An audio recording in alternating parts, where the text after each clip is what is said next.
My name is Kaylin, and today I'm going to be talking to you about the topic of ethical considerations for AI use in special education.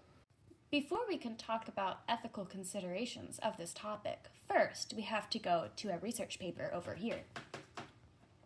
So there were people who did a study in China called Factors Influencing Pre-Service Special Education Teachers' Intention Toward AI in Education.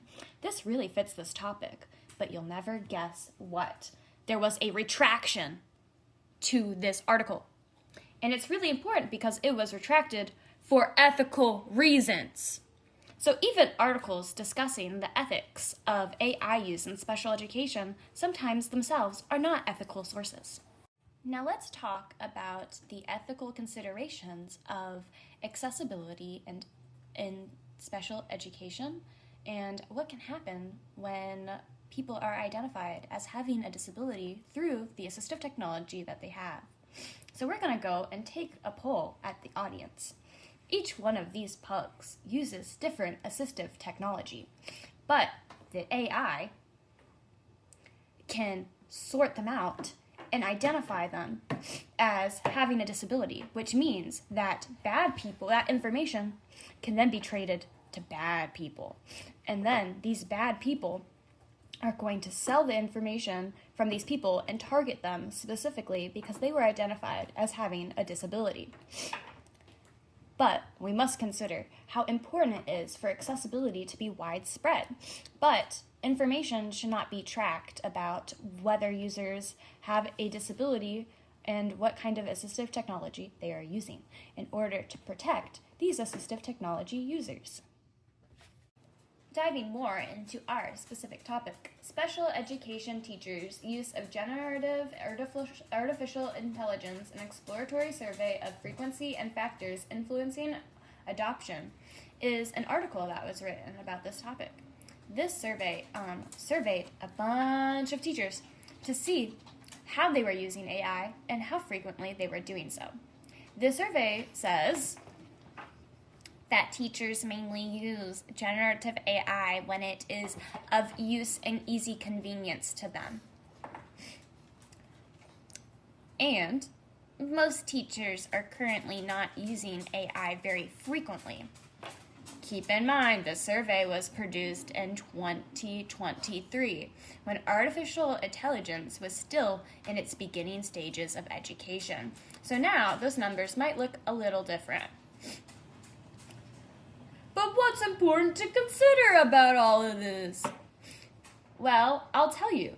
This survey says that it is important for teachers to be more critical about how and when and the limitations of artificial intelligence.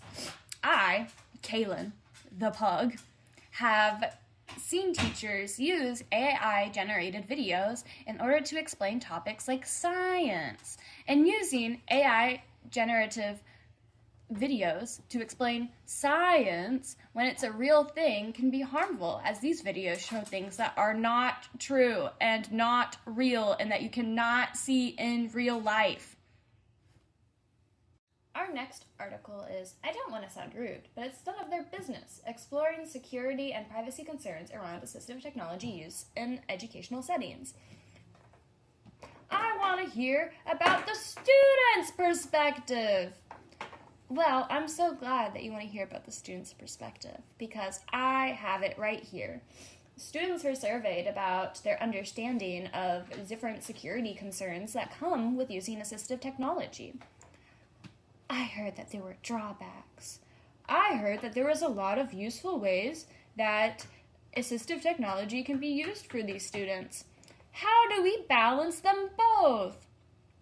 So students showed minimal understanding of the different security risks that come with using assistive technology.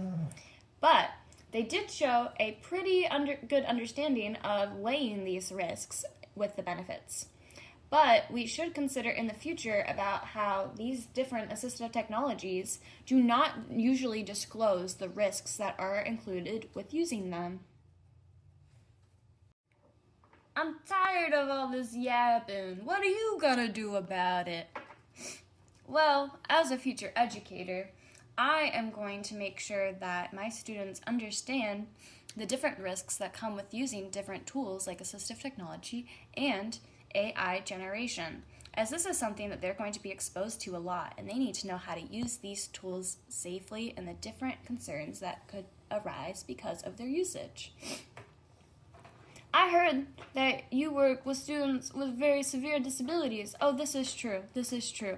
So some of these students might not have the ability to fully understand the different risks, which is why I, as an educator, need to make sure that I am advocating for my students and making sure that they are doing the safest things possible for their safety and for others in the community and the classroom. So I would do things like not using generative AI unless it is absolutely necessary, and being very critical of all usage of generative AI, and making sure that my students have a safe and structured environment in order to explore their interest in these tools. Signing off now, this is K Pug.